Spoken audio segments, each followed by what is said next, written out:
Olá a todos e todas, é um prazer muito grande poder falar com vocês. A gente está num contexto diferente,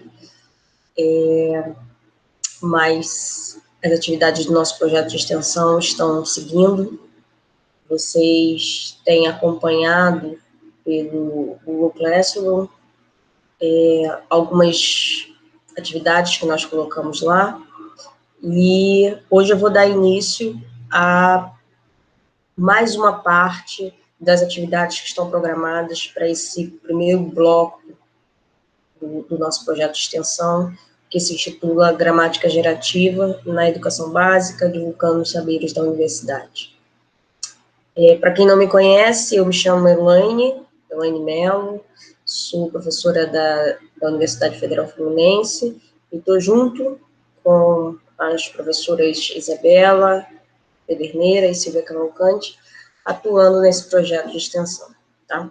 Então, essa primeira aula vai ser uma aula em que a gente vai discutir um pouquinho sobre a relação entre o ensino de língua portuguesa a partir dos documentos normativos e como que a teoria gerativa pode nos ajudar a melhorar esse ensino de língua portuguesa, tentando aí pensar em caminhos para resolver alguns problemas.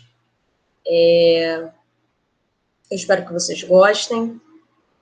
Esse material foi preparado com muito carinho, e a gente vai, ao final da aula, de cada aula, né, na verdade serão 3 aulas, e ao final de cada aula vocês vão ter acesso no Google Classroom a um arquivo em que terão algumas questões para vocês responderem. Vai estar lá determinado qual é a metodologia que a gente vai seguir, quais são os parâmetros que nós vamos adotar, tá? Mas isso a gente fala um pouquinho mais para frente. Por agora, eu vou começar falando sobre o ensino de língua portuguesa a partir dos documentos normativos e da teoria gerativa. Então, vamos lá. Como é que eu organizo essa aula para que a gente possa conversar, né? E eu acho que o ideal é isso, é a gente fazer como uma conversa realmente. Primeiro a gente vai problematizar o ensino de língua portuguesa no Brasil. Depois eu vou trazer para vocês uma discussão sobre o lugar das teorias linguísticas no ensino de língua portuguesa. Falar sobre os documentos que norteiam o ensino no Brasil, a BNCC e um pouquinho do PCN. Como é que a BNCC e as teorias linguísticas podem se relacionar, e fazer uma reflexão sobre o ensino de sintaxe. Por fim, eu trago um pouquinho das contribuições de uma teoria mentalista para o ensino de sintaxe regulamentado pela BNCC. Vocês vão observar que essa é uma aula introdutória. As aulas que serão dadas depois, a aula da professora Isabela Pederneira e a da professora Silvia Cavalcante, serão aulas em que serão observados conceitos sintáticos, morfológicos, de uma forma um pouquinho mais profunda. Então, elas vão realmente imergir no conceito, no trabalho com a teoria gerativa. Eu vou fazer uma introdução geral e apresentar uns problemas e trazer uns encaminhamentos, tá? Então, vamos lá. Como é que a gente pode problematizar esse ensino de língua portuguesa no Brasil? E aí eu trago uma citação de Silva Pilate e Dias, 2010. E elas dizem o seguinte: segundo a visão tradicional de ensino de gramática, grande parte do tempo e esforço gasto por professores e alunos durante o processo escolar é destinado ao estudo da metalinguagem, de análise de língua e linguagem, com exercícios contínuos de prescrição gramatical, estudo de regras e resolução de problemas. O que a gente pode tirar dessa fala, desse trecho de Silva Pilate Dias? Bom, o nosso ensino de língua portuguesa é baseado no ensino de metalinguagem.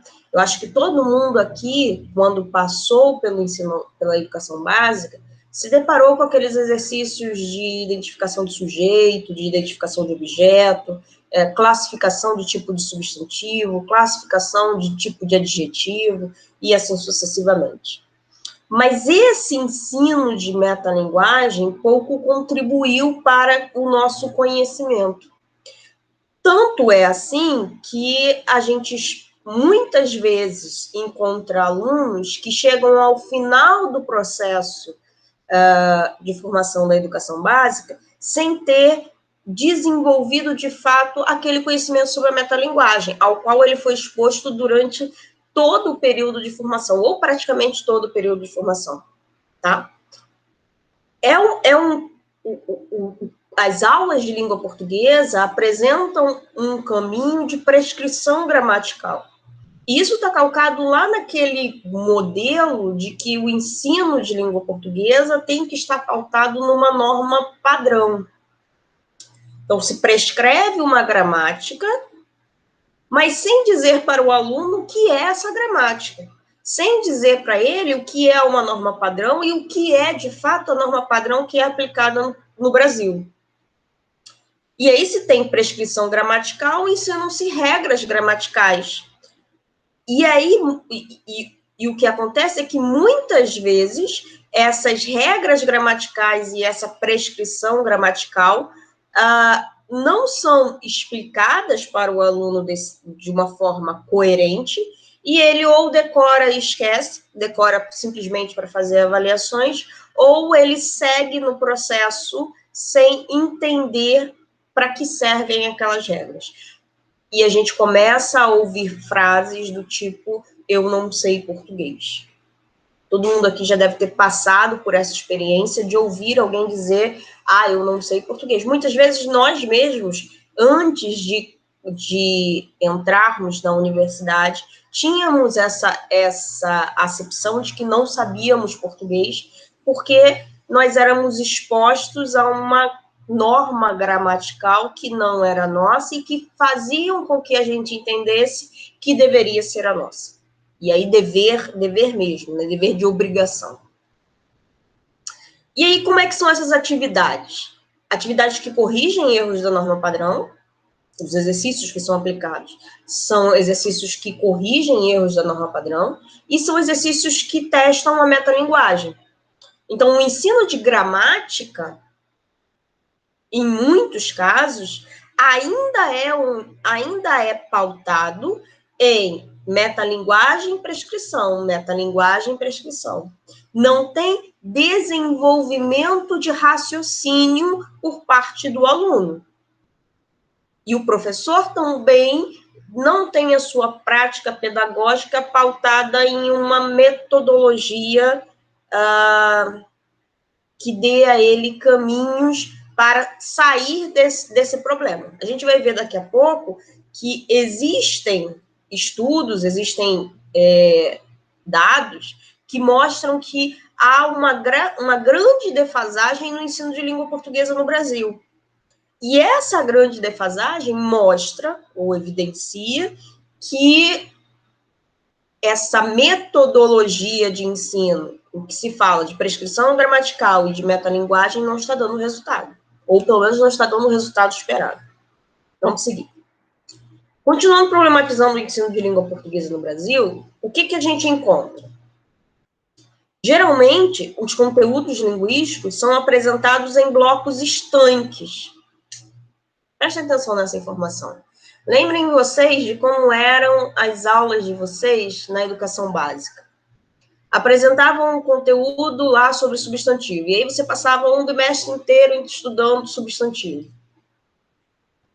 Quando você estudava substantivo, te apresentavam substantivo abstrato, substantivo concreto, substantivo coletivo, substantivo comum, composto, epiceno, comum de dois gêneros, sobrecomum. Era uma série de metalinguagem. Acabou aquela parte do substantivo em que você minimamente não tinha percebido que substantivo é o nome, que é a informação mais importante, mas já te jogam para um outro bloco. Talvez o bloco dos verbos, talvez o bloco dos adjetivos. Mas esse conhecimento não é interrelacionado, ou não era interrelacionado.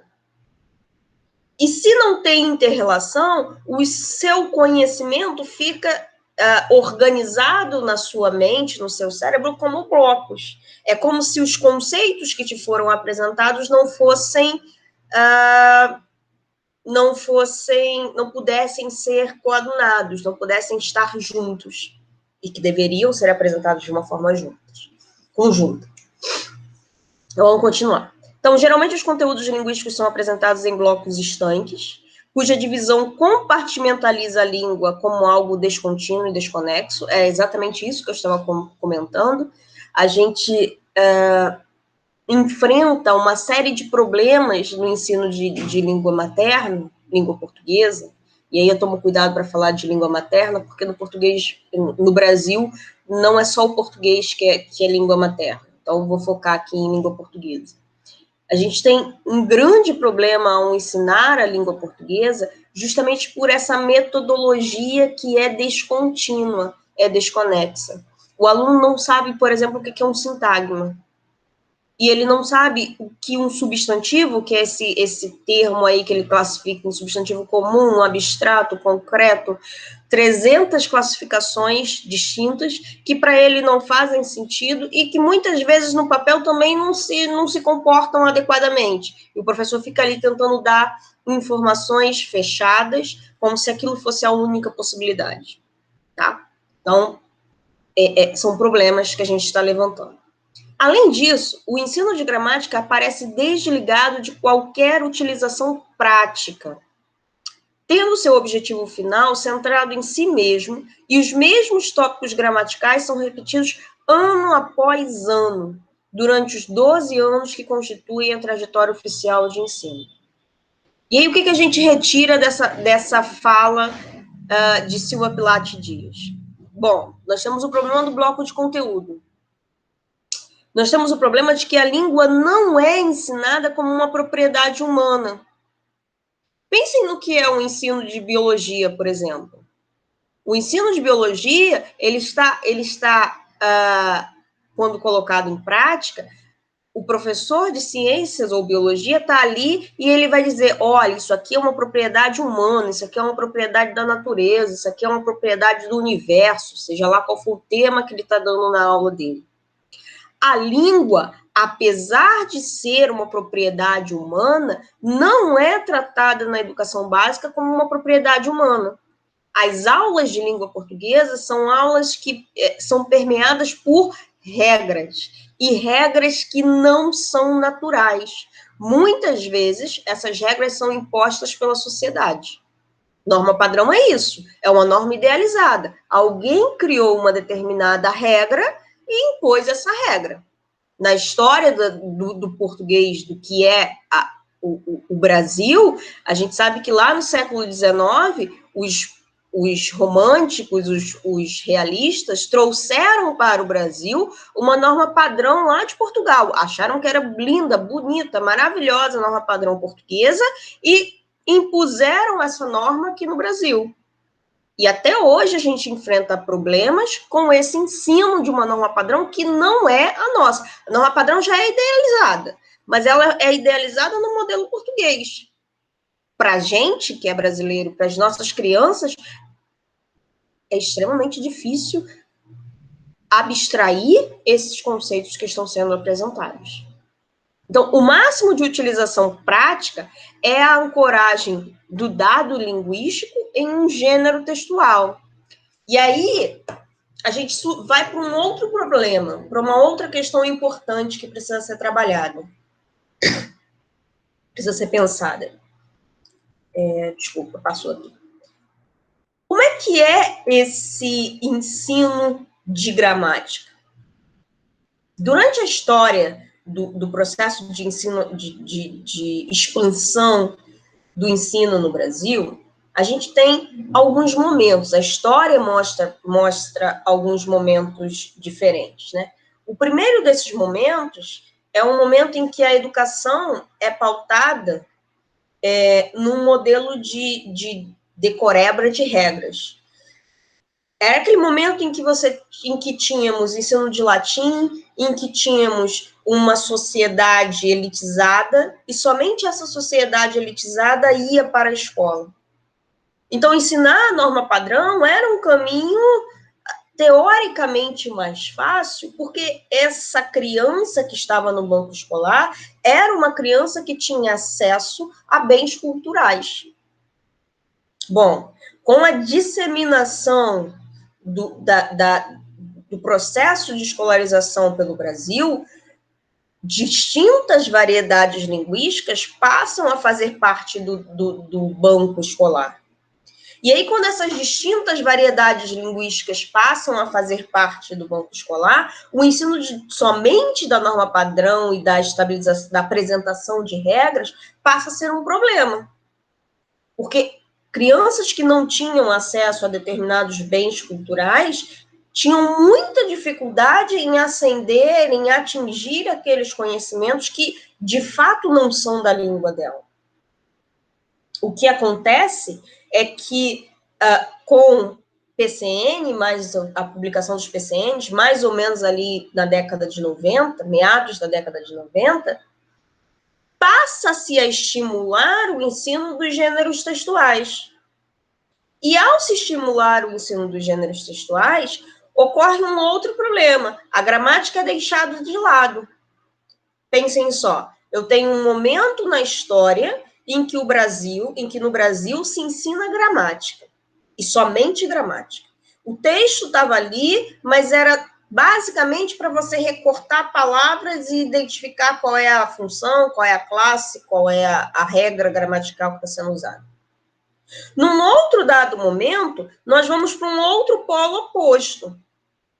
Esse outro polo oposto é o polo do ensino dos gêneros textuais. Passa-se a falar muito sobre gênero. Vamos ensinar artigos, vamos ensinar crônicas, vamos ensinar poemas, vamos falar de estilo de escrita, de estilo de produção de textos orais. É maravilhoso isso. A grande questão é que a gente não tem o meio do caminho. O meio do caminho eu preciso falar de texto, mas para eu falar de texto, meu aluno precisa entender o que é gramática. Porque se ele não entende o que é gramática, ele não vai conseguir escrever.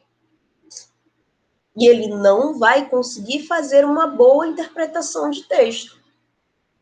Então, não adianta de nada esse menino, essa menina que está ali no banco da escola, saber o que é uma crônica se ela não consegue interpretar os subentendidos que estão presentes naquela crônica. Se ela não consegue perceber as ambiguidades do texto. E ambiguidade é sintaxe. Você só consegue perceber a ambiguidade em muitos casos, tirando as lexicais, claro, você só consegue perceber a ambiguidade a partir do seu conhecimento sintático.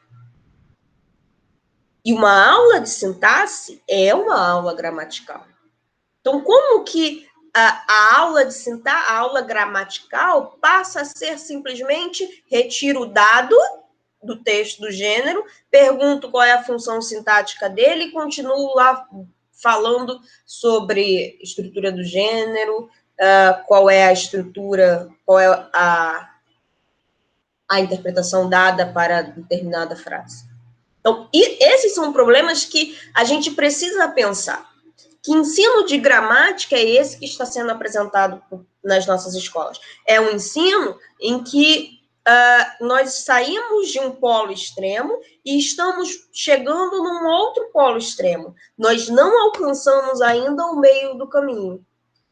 E a gente vai ver que nem a BNCC vai alcançar esse objetivo, de relacionar a gramática ao conhecimento do texto. Mas vamos seguir. Qual é o outro problema que a gente pode levantar a partir dessa fala de Silva Pilate Dias? Não há mudança de tópico ao longo dos anos de ensino de língua portuguesa. Vocês já repararam o ensino de matemática? Vamos lá. No ensino de matemática, a gente começa, lá no primeiro ano, do Fundamental 1, aprendendo a somar, subtrair, eu acho que somar e subtrair. Se eu não estou enganada, multiplicação e divisão ficam para o segundo ano. Ok? Então, já tem um avanço. Quando você está lá no ensino fundamental 2, o nível de abstratização vai aumentando. E os conceitos vão sendo apresentados. Então, você estuda conjunto, depois você estuda função, depois você está lá na aula de geometria e as suas figuras geométricas vão cada vez mais ficando mais complexas e seus cálculos vão ficando mais complexos. Você começa a estudar trigonometria no ensino médio, até onde eu sei, não há estudos sobre trigonometria no ensino fundamental 2, ou seja, o caminho é um caminho em que o aluno vai adquirindo novos conhecimentos ao longo do processo de aprendizagem dele.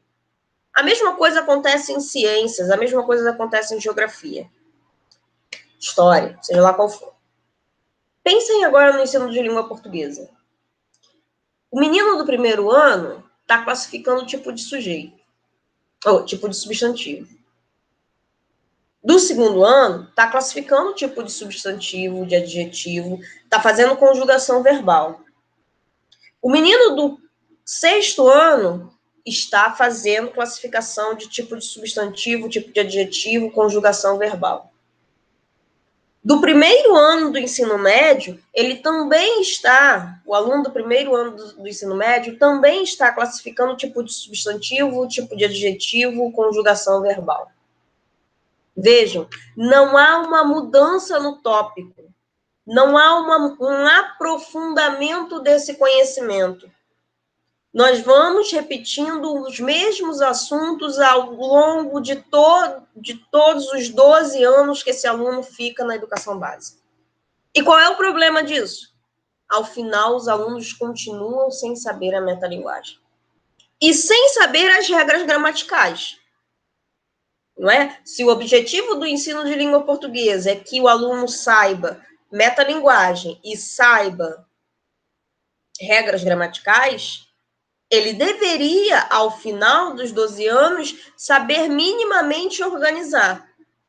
Identificar o que é um substantivo, o que é um sujeito, o que é um adjetivo, o que é um objeto direto, seja lá qual for o termo, e deveria também saber regras gramaticais do tipo sujeito concorda com o verbo. Mas a gente sabe que isso não é verdade. Em muitos casos, isso não é verdade. E há dados que mostram que esse ensino de língua portuguesa está falhando. Vejam só esse aqui. O que nos dizem as provas do governo sobre o ensino de língua portuguesa? Então, eu tirei esse dado do INPE 2018, e isso aqui é a prova do SAEB. É uma prova que o governo faz para medir como é que é esse processo de aprendizagem do ensino de língua portuguesa. E reparem o seguinte, eu tenho 5º ano, 9º ano, 3º ano do ensino médio. A parte azul representa a porcentagem de alunos que, nessa prova, realizada em 2017,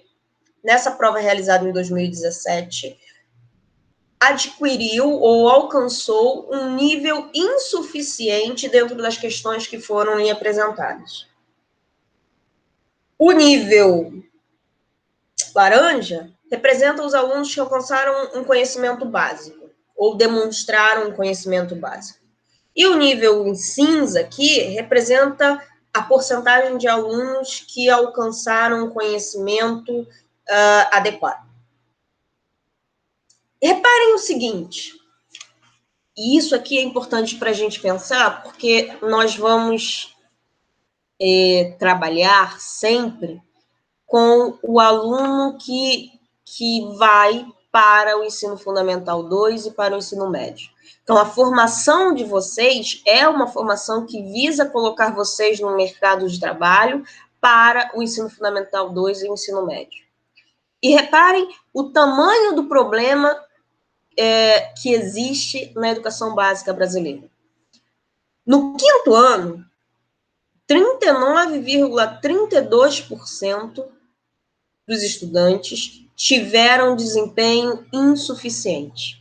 Então, ao final do ensino fundamental 1, os alunos, em praticamente 40%, alcançam um conhecimento insuficiente. E esse conhecimento insuficiente está na leitura, está nos aspectos gramaticais, que são medidos nas questões. Quando se chega ao 9º ano, preste atenção que o 9º ano já é uma etapa em que vocês estarão trabalhando. Quando se chega ao 9º ano, esse aluno tem 60, ou melhor, o resultado mostra que 60,51%, ou seja, praticamente 61% dos alunos que fizeram a prova alcançaram um resultado insuficiente. E esse parâmetro fica ainda pior no ensino médio. Ao final do ensino médio, praticamente 71% dos alunos têm um conhecimento insuficiente sobre o conteúdo que é lecionado nas aulas de língua portuguesa.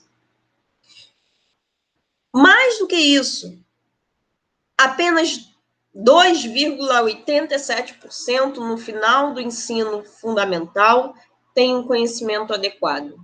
E 1,64% ao final do ensino médio tem um conhecimento adequado. Vocês poderiam falar assim, Elaine, mas há toda uma problemática nessas provas que medem estatisticamente o conhecimento de um aluno. Sim, isso é inegável.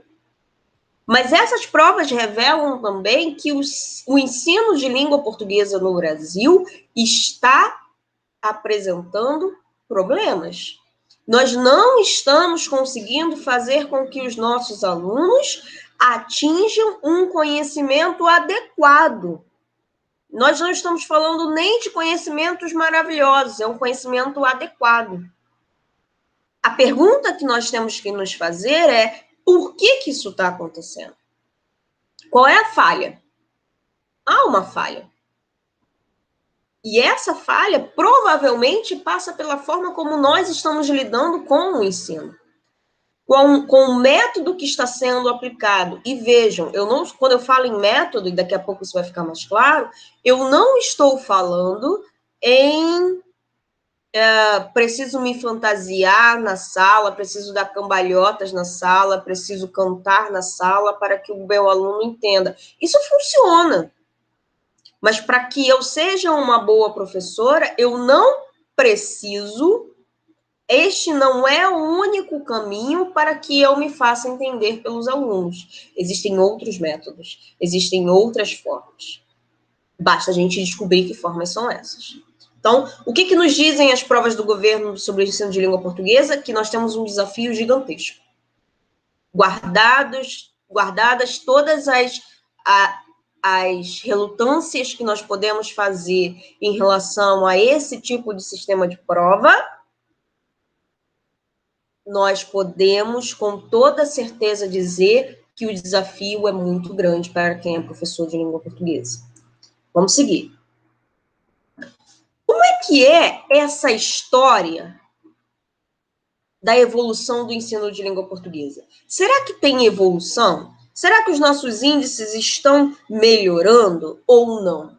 Né? Será que ao longo do tempo, mesmo observando aqueles resultados lá que são alarmantes que a gente viu no último gráfico, será que ao longo do tempo é possível observar uma luz no fim do túnel? Vamos lá.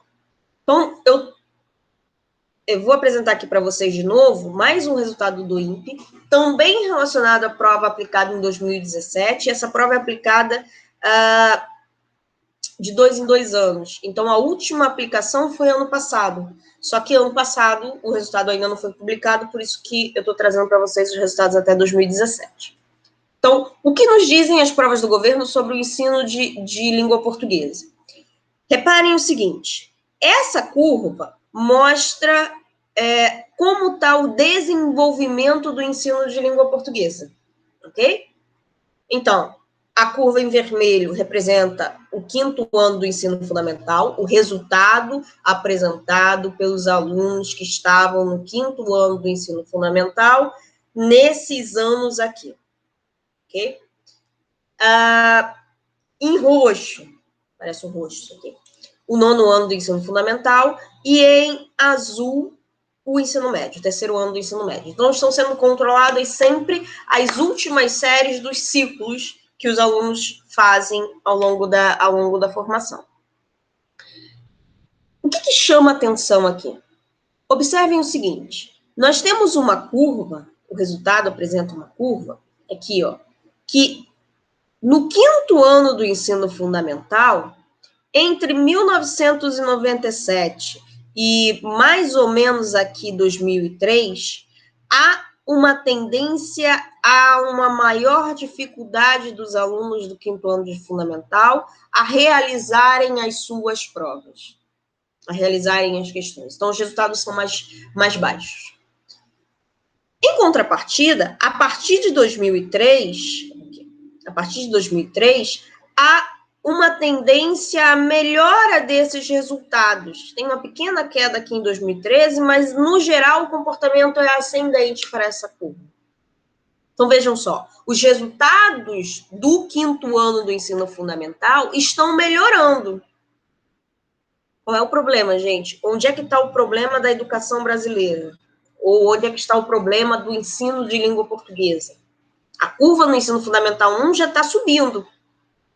O problema está aqui, ó, especialmente no ensino médio, em que há uma tendência à diminuição do conhecimento desses alunos, ou diminuição das notas que esses alunos obtêm nessas provas.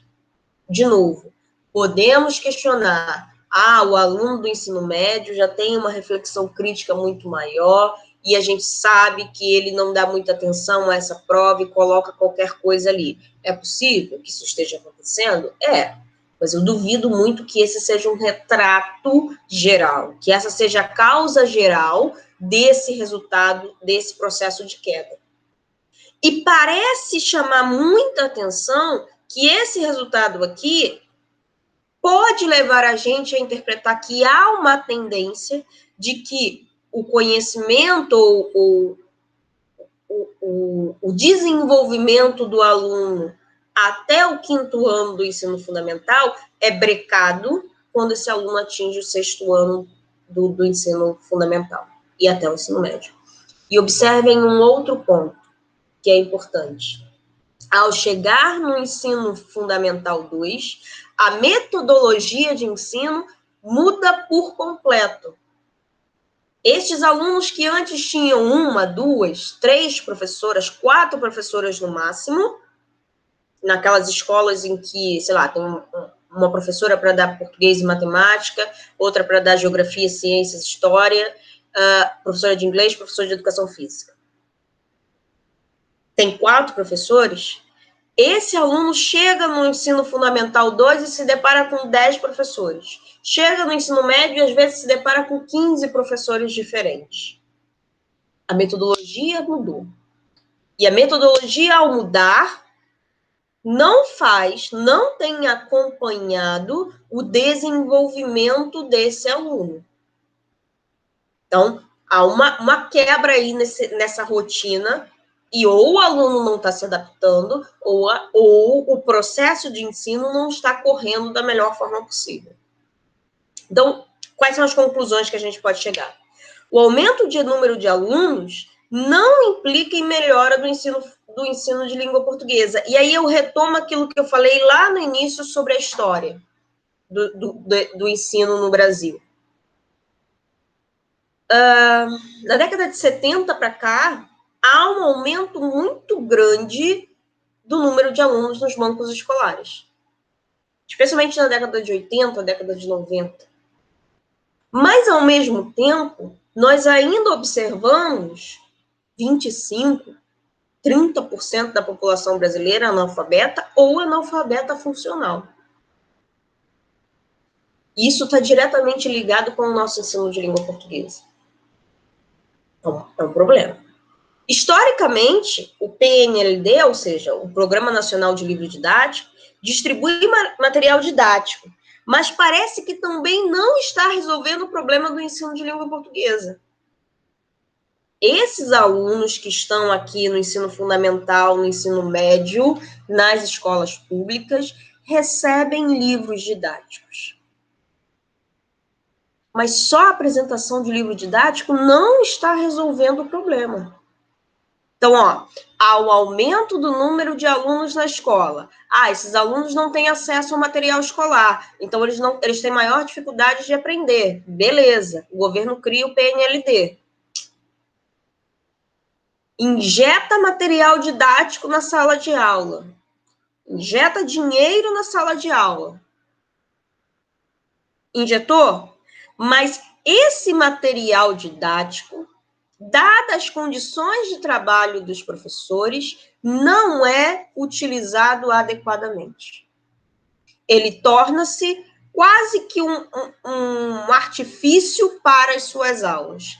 Ele não é entendido como mais um caminho para dar a aula, mas ele é entendido como o único caminho para ensinar aquele conteúdo. E, de novo, não há uma metodologia explicando. Qual é a metodologia que se ensina, que se usa para ensinar na sala de aula? Qual é o conceito de língua que está sendo aplicado? Qual é o conceito de linguagem que está sendo aplicado? Quais são os conceitos que você, enquanto professor, leva para a sua sala de aula? Porque senão a gente nem precisaria formar novos professores fazendo reflexão crítica. Não basta pegar um livro didático para dar uma aula. Porque se eu só pego o livro didático e reproduzo o que está ali, o resultado é esse aqui. E está muito claro que não funciona. A grande questão é o que eu vou fazer enquanto pessoa formada em letras, que tive acesso a uma reflexão crítica sobre o que é língua, o que é linguagem. O que eu vou fazer para que esse meu aluno entenda o que é língua, o que é linguagem, não apenas decore regras e sem nem ao menos saber por que está decorando aquelas regras. Existe saída? Existe uma solução para isso que a gente está discutindo? Existe. E tem que existir. Essa saída passa necessariamente por nós assumirmos aquilo que os estudos sobre linguagem, os estudos linguísticos já têm apresentado. Ora, se eu pego um aluno, se eu pego num texto de um aluno, um monte de uma produção textual em que esse aluno marca o sujeito, está lá narrando um texto, uma narrativa, e toda hora ele marca aquele sujeito foneticamente realizado, um sujeito pleno, e não um sujeito nulo, como é indicado, né, para você evitar repetição de texto. Então ele fica, eu conheci um menino na sala, ele tinha óculos, ele sentava sempre na frente da sala, ele adorava abrir o caderno e estudar, ele pouco falava com os colegas. Reparem que a forma como eu fui descrevendo esse possível aluno, esse possível personagem, é uma forma em que o pronome está sempre presente no início da frase. Está sempre ali marcando. Claro, são sentenças coordenadas. Mas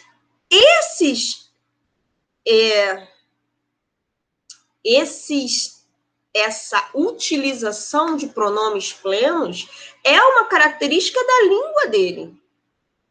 E você, enquanto professor, tem que saber lidar com essa característica da língua dele ao corrigir. Não basta que você risque aquele ele e diga para o menino que, olha, você não pode ficar repetindo ele 300 vezes no seu texto. Toda vez que for sujeito, se ele não perceber a diferença entre o registro escrito e o registro oral, ele vai colocar aquilo ali. Porque na gramática dele, o sujeito é pleno. Uma criança que produz, tem uma frequência muito alta de sentenças sem concordância. Você pode ter certeza absoluta de que na sua produção de texto as sentenças sem concordância vão aparecer ali. E não basta você dizer para ele que aquela sentença sem concordância está errada. Ele não vai entender. E ele vai continuar fazendo a mesma coisa. Talvez aí esteja a nossa falha. Só apresentar para esse aluno esse problema, se é que isso é um problema, não resolve a questão do processo de ensino-aprendizagem. Ele não entende por que aquilo é um problema e por que você está metendo a caneta vermelha no texto dele. Faz o menor sentido. Vamos lá. Qual é, então, o lugar das teorias linguísticas no ensino de língua portuguesa? O lugar das teorias linguísticas é um lugar em que o professor, ao assumir uma metodologia de ensino, assume uma concepção de linguagem. É uma concepção mentalista? É uma concepção social? É uma concepção que alia o mentalismo com o social? Que trata do texto, das funções daqueles vocábulos no texto? Qual é a concepção que ele está adotando? E vejam, eu não estou nem dizendo que o professor tem que ter uma única concepção, mas que o professor tem que ser capaz de permear o seu processo de apresentação de conteúdos por distintas concepções. Ele tem o conhecimento, você, enquanto professor, tem o conhecimento da teoria linguística. Você tem que colocar essa teoria em prática. Porque senão, de novo, de nada adiantou o ensino crítico ao qual você foi apresentado. Você reflete durante toda a sua formação sobre teoria linguística. Tenho certeza absoluta que nas aulas de língua portuguesa, nas aulas de linguística, foram apresentadas a vocês distintas teorias. Por que você não aplica essa teoria dentro do seu ensino? De novo, qual a concepção de linguagem que o material didático adota? Às vezes, o material didático está ali somente prescrevendo regras. Isso é mais raro hoje em dia. Mas ainda existem uns livros didáticos que não são tão bons, uns materiais didáticos que não são tão bons, em que a língua é vista como uma série de regras. Você, enquanto professor, diante de um material desse, vai adotar essa perspectiva? Ou você vai trazer para o seu aluno a possibilidade de refletir de fato sobre língua? Vocês podem falar de novo. Elaine, você está viajando. Elaine, isso é loucura. Elaine, isso não faz sentido porque eu, como professor, eu vou ter que trabalhar em 300 escolas, dar aula de manhã, de tarde e de noite. Eu sei de tudo isso. Infelizmente, o mundo ideal seria o mundo em que nós, professores, pudéssemos trabalhar em regime de dedicação exclusiva ou em regime de 1, 2 escolas e tivéssemos tempo para pensar sobre como serão as nossas aulas. Mas talvez pensarmos em modelos enquanto teoria, modelos de ensino, possa fazer com que a nossa prática pedagógica se altere dentro de sala. Não dá nem para dizer que nós podemos preparar, sei lá, uma aula para sujeito no 7º ano e deixar lá o material pronto e aplicar em todas as turmas. Que muitas vezes não funciona. Uma turma é diferente da outra. São 30 alunos, 40 alunos, 50 alunos. Em outras você encontra 10 alunos com realidades completamente diferentes. E esses alunos não ou melhor, não é que eles não conseguem, mas eles te trazem demandas distintas, mas se você tem a sua teoria linguística pronta na sua mente, na sua formação, você, dentro de sala, consegue lidar com aqueles contextos inesperados que são típicos de uma aula. É o seu desafio enquanto professor. Não apenas reproduzir aquilo que o material didático está ali apresentando. Porque se você somente reproduz o material didático, presta atenção, se você somente reproduz o material didático, qualquer pessoa pode ocupar o seu lugar. Mas se você aplica a teoria linguística naquele material didático,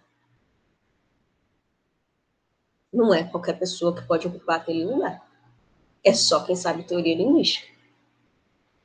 E eu duvido que, se a teoria linguística for aplicada, que a gente terá o mesmo resultado que tem sido observado nos exames, testes de língua portuguesa, que medem o conhecimento do aluno em língua portuguesa. De novo, guardados todos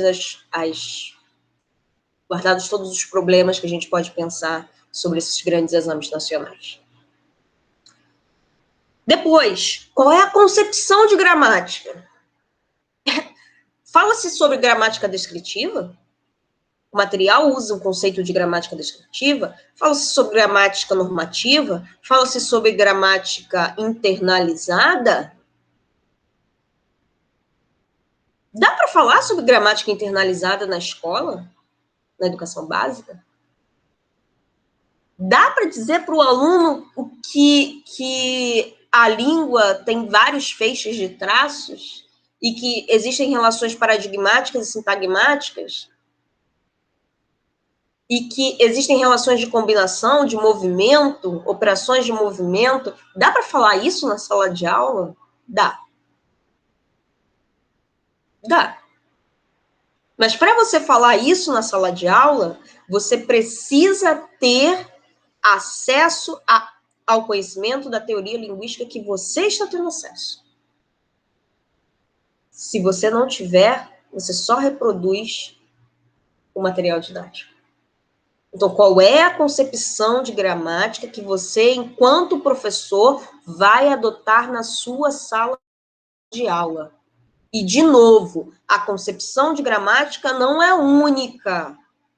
Uma hora você vai ter que falar de gramática normativa, mas você vai dizer para o seu aluno: olha, eu estou falando de gramática normativa aqui. Em outra hora, você vai falar para ele, vai descrever o que é o sistema linguístico. Então, você vai falar de gramática descritiva. Em um outro momento, você pode e deve introduzir o conceito de gramática internalizada e mostrar para ele que a língua dele é um conhecimento natural. E se é um conhecimento natural, ele sabe a língua dele. Não existe essa de, eu não sei português. Depois, como as concepções de gramática e linguagem impactam na metodologia da aula? Se eu sei a concepção de gramática que eu estou usando, se eu sei a concepção de linguagem que eu estou usando, a minha aula vai fluir muito melhor. E a minha aula vai ser uma aula crítica. Vai ser uma aula reflexiva. Vai ser uma aula em que o aluno não tem que ficar decorando conceitos aleatoriamente. Sei lá, decorando que casa é um substantivo concreto, enquanto amizade é um substantivo abstrato. Porque em casa ele pode tocar e em amizade ele não toca. Qual é a funcionalidade disso?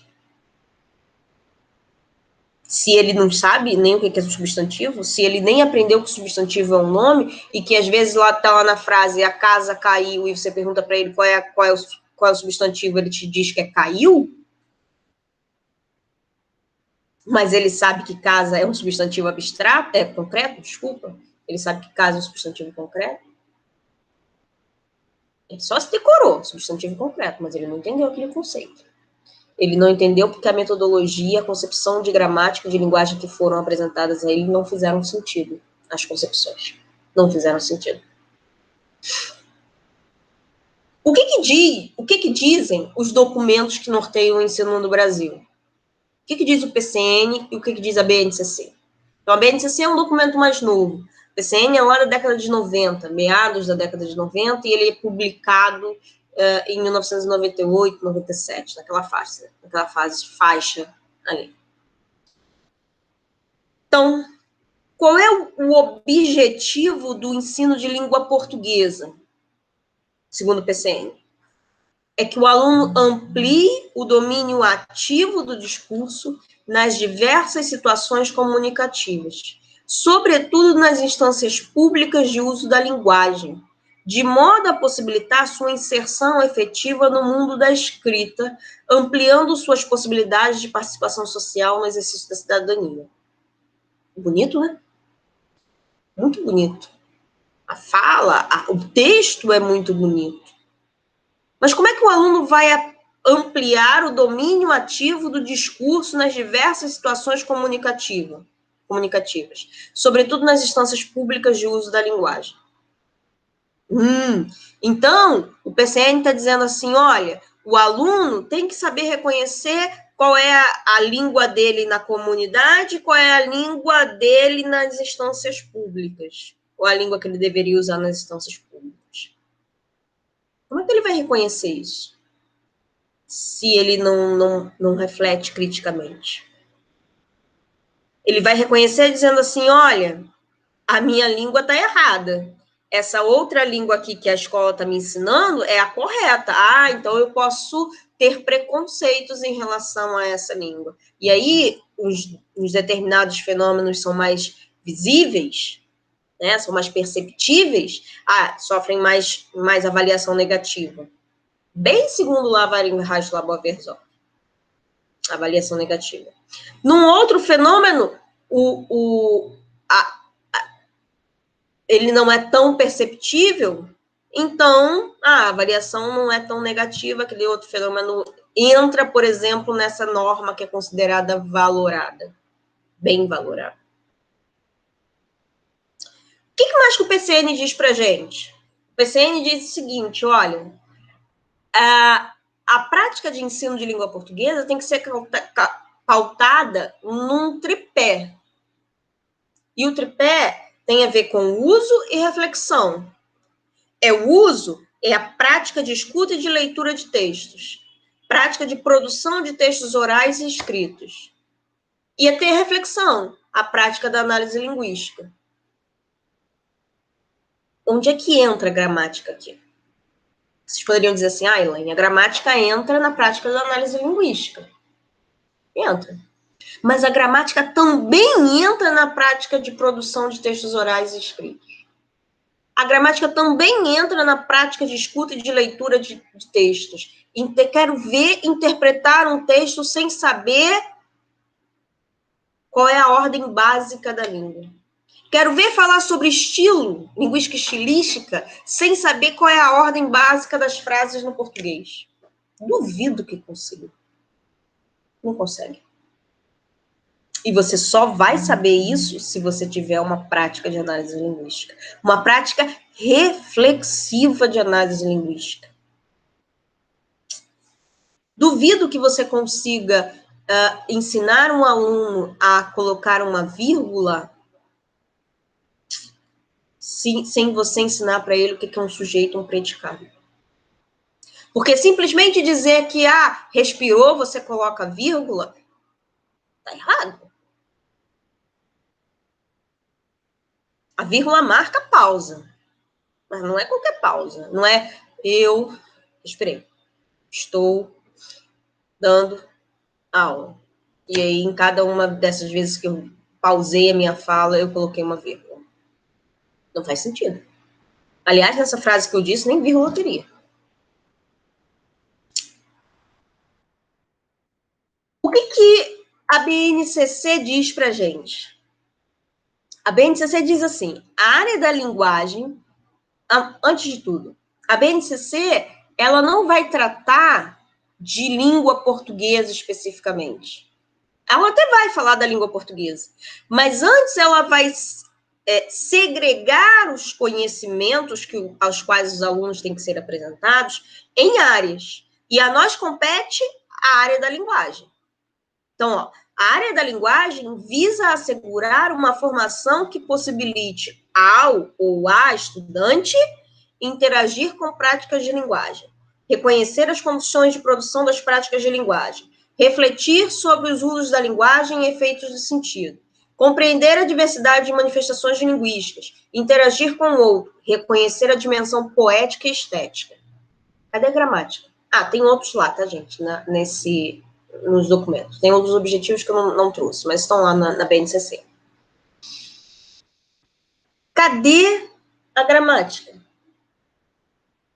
Será que ela está lá na parte que a BNCC fala sobre o ensino de língua portuguesa? Vamos ver.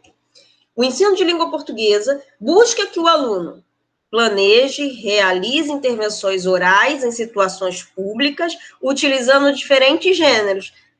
Bem parecido com o que a gente viu no Parâmetro Curricular Nacional. Planeje, produza, reescreva, revise, edite, avalie textos variados, considerando o contexto de produção e circulação e os aspectos discursivos, composicionais e linguísticos. Será que a gramática está aqui? Reflita sobre a variação linguística, reconhecendo relações de poder na sociedade. Então quer dizer que entender a variação linguística só serve para que a gente pense nas relações de poder? Utilize e analise diferentes estratégias de coesão e articulação entre partes do texto.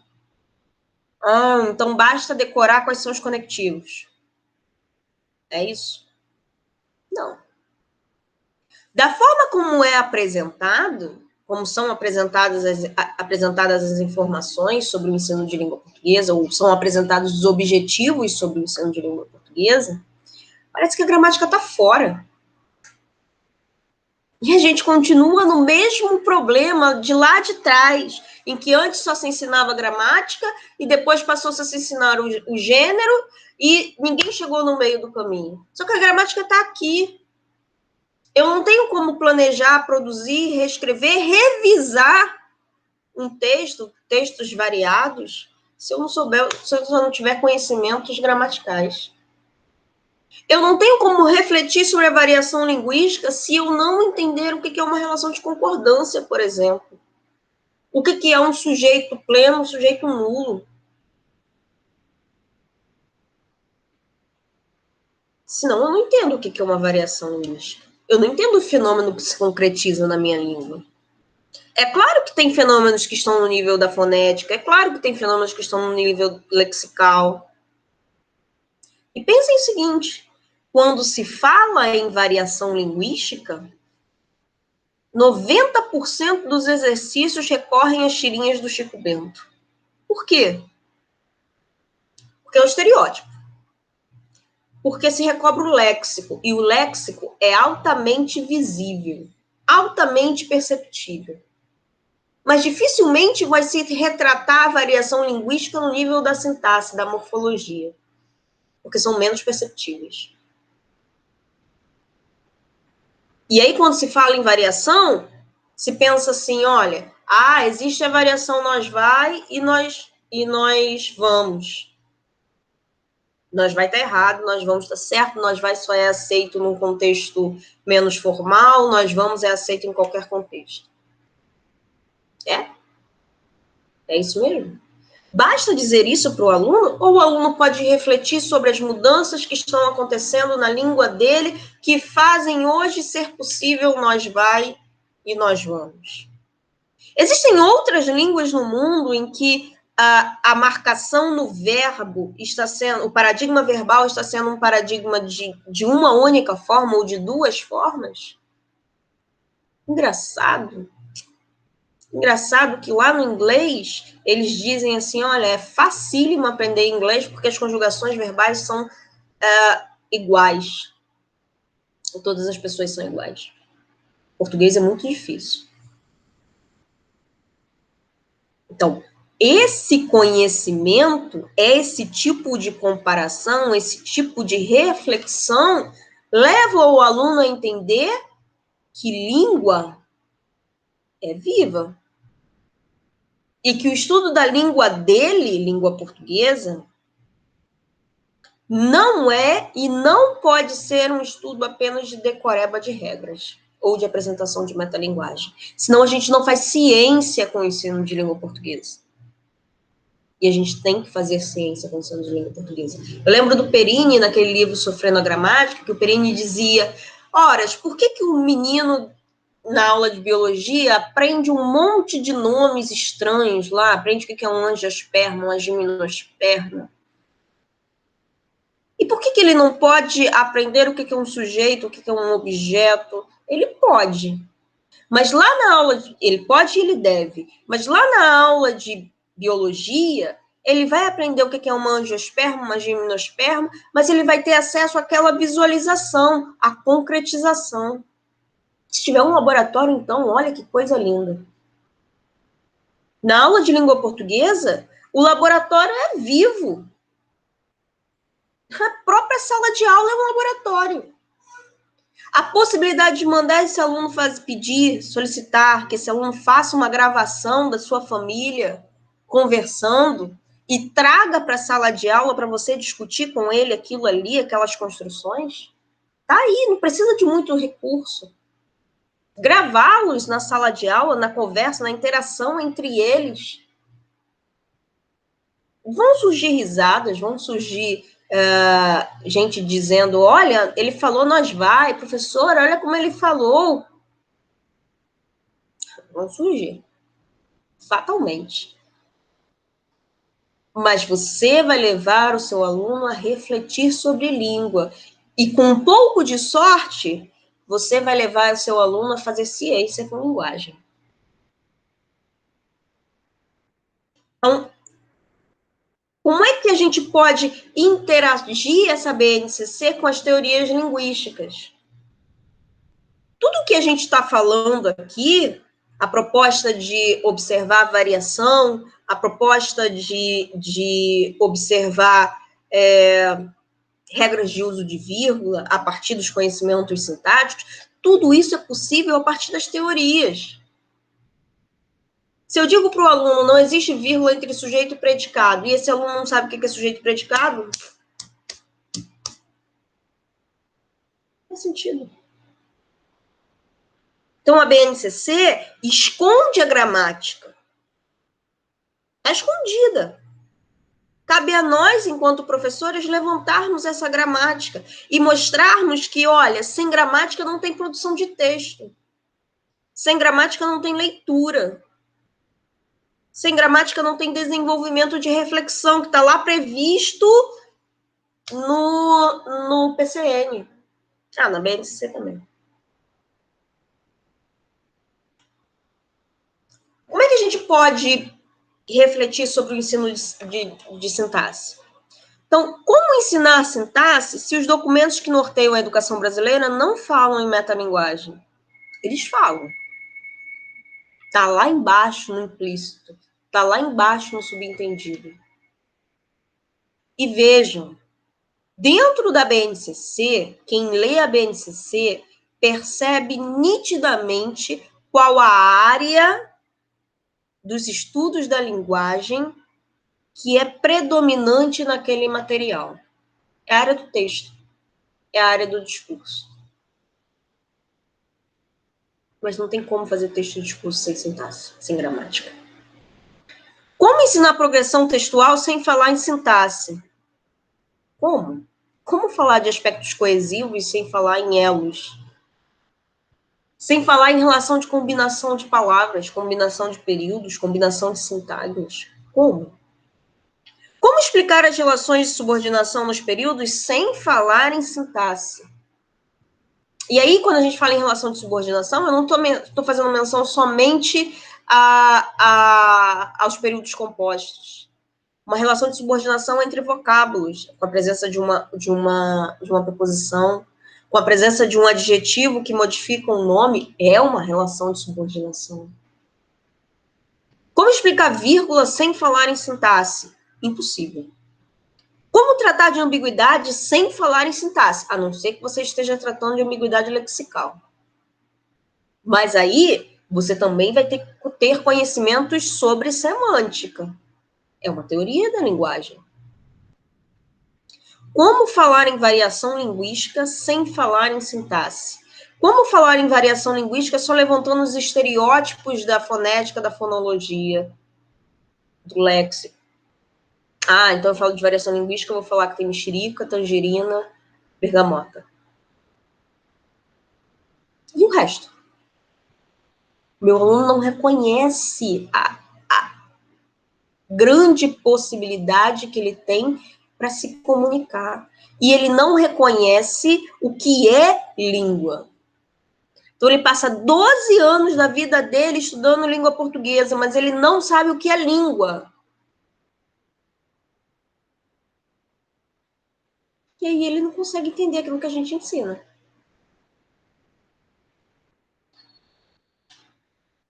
Como é que a gente pode contribuir com uma teoria mentalista para o ensino de sintaxe regulamentado pela BNCC?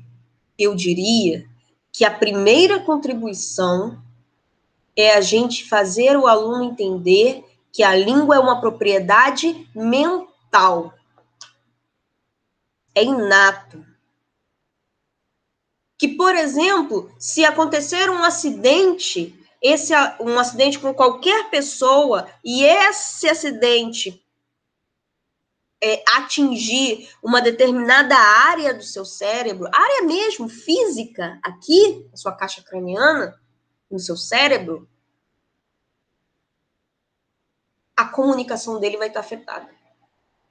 Então, tem sim um local na nossa mente que permite que a gente se comunique. Use a língua. Além disso, as relações que são estabelecidas na forma como a gente se comunica são relações que só são possíveis porque este local onde acontece a comunicação tem relações relações neurológicas, sinápticas, eu acho, que permitem que elas ocorram. Posso também falar numa teoria mentalista e falar de recursividade com o meu aluno. Ora, tem vários casos de ambiguidade em que o que está acontecendo ali é o fenômeno da recursividade, que eu acho que a Isabela depois vai falar com vocês. Tem vários casos em que acontece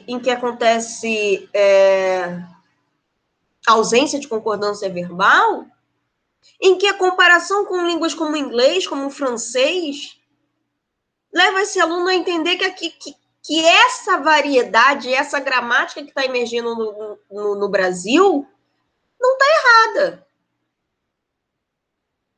E ela não está errada porque ela está sendo produzida. Se a sua mente permite que você produza, é porque aquilo ali é gramatical. E interessante, acontece no inglês, acontece no francês, acontece em outras línguas. Como é que eu falo de estilística sem eu explicar para um aluno que podem ocorrer movimentos dentro da língua? Operações de mover. É claro que a operação de mover é um conhecimento técnico muito forte, muito talvez difícil, concreto, seja distante para que os alunos da educação básica alcancem. Mas é uma operação sintática. E o que é sintaxe dessa sintaxe que eu estou falando? É simplesmente a decoração do que é sujeito e predicado? Não. Sintaxe é outra coisa. Então, se nós conseguirmos levar essa teoria mentalista, e esse é o objetivo desse projeto de extensão, a gente vai conseguir enriquecer o ensino de língua portuguesa. E vamos ter método sendo aplicado. Vou repetir. Se nós só formos meros leitores de livros didáticos, qualquer pessoa pode ser professor de língua portuguesa. O que nos diferencia é o conhecimento que nós temos, conhecimento teórico que nós temos. Pode ser sociolinguística, pode ser cognitivismo, pode ser gerativismo, pode ser o que for. Você tem que ter uma teoria embasando o seu ensino. Senão não funciona. No nosso caso específico, no nosso projeto, nós estamos pensando numa teoria mentalista. E em como essa teoria mentalista vai nos ajudar a organizar as nossas aulas. Lembram de quando falamos sobre método de ensino? É esse o caminho. A língua é um produto da faculdade da linguagem. Tudo que produzimos é língua. Não existe nem pior, nem melhor. Por que não explicar que existe um local no cérebro onde produzimos linguagem e qualquer acidente que atinja esta área pode gerar sequelas na nossa comunicação? Os fenômenos da linguagem podem e devem ser apresentados e estudados nas escolas a fim de disseminar a linguística enquanto ciência. E isso é importante. Linguística é ciência. Não é a aula de língua portuguesa, não pode ser somente decorar. A gente precisa fazer com que a educação básica enxergue a língua portuguesa enquanto ciência. Isso vai atrair a atenção do aluno. Por que não falar em recursividade? Por que não mostrar o que é um constituinte sintático? Por que não falar que a movimentação de sintagmas traz estilos diferentes às sentenças? Por que não falar que a língua se organiza por meio de traços? Parece difícil, né? Mas dá. Por que não fazemos ensino de língua portuguesa, do ensino de língua portuguesa, o ensino de ciência da linguagem? Não sei. Por fim, nada do que a gente está propondo foge à BNCC ou ao PCN. Nada, absolutamente nada.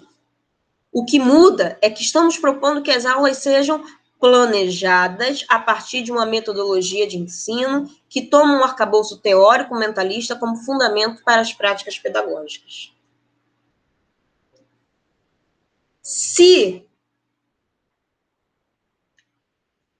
esse processo de ensino acontece da forma como deve ser, aqueles resultados que a gente viu lá atrás serão diferentes. Ou a gente espera que esses resultados sejam diferentes. É um desafio gigantesco.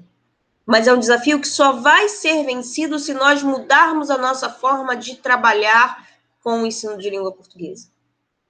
Caso isso não aconteça, os nossos resultados vão continuar sendo pífios. Tá? Eu espero que vocês tenham gostado. Eu trouxe, como eu falei lá no início, mais uma reflexão. Não entrei em muitos detalhes, em muitos termos técnicos. Acho que Isabela e Silvia farão isso nas próximas 2 aulas. E vou colocar, junto com esse vídeo, que vocês acabaram de assistir, algumas questões para vocês refletirem. Vou colocar lá no nosso Google Classroom também a BNCC, o PCN e o texto de Silva Pilate Dias, 2010, que eu usei no início dessa aula. Tá? A gente vai conversando. Se vocês quiserem, vocês podem comentar o que acharam, se ficaram com uma pulga atrás da orelha, que eu acho que esse é o objetivo dessa aula, fazer vocês refletirem sobre o desafio que vai ser ensinar a língua portuguesa, tá bom? Um beijo, espero que vocês fiquem bem e que em breve, com segurança, a gente possa se reencontrar, ou melhor, se encontrar, né? A gente acabou não se encontrando. E fazer desse projeto de extensão um projeto bonito, em que nós vamos conseguir refletir sobre o ensino e colocar algumas ideias em prática. Tá? Um beijo e até a próxima.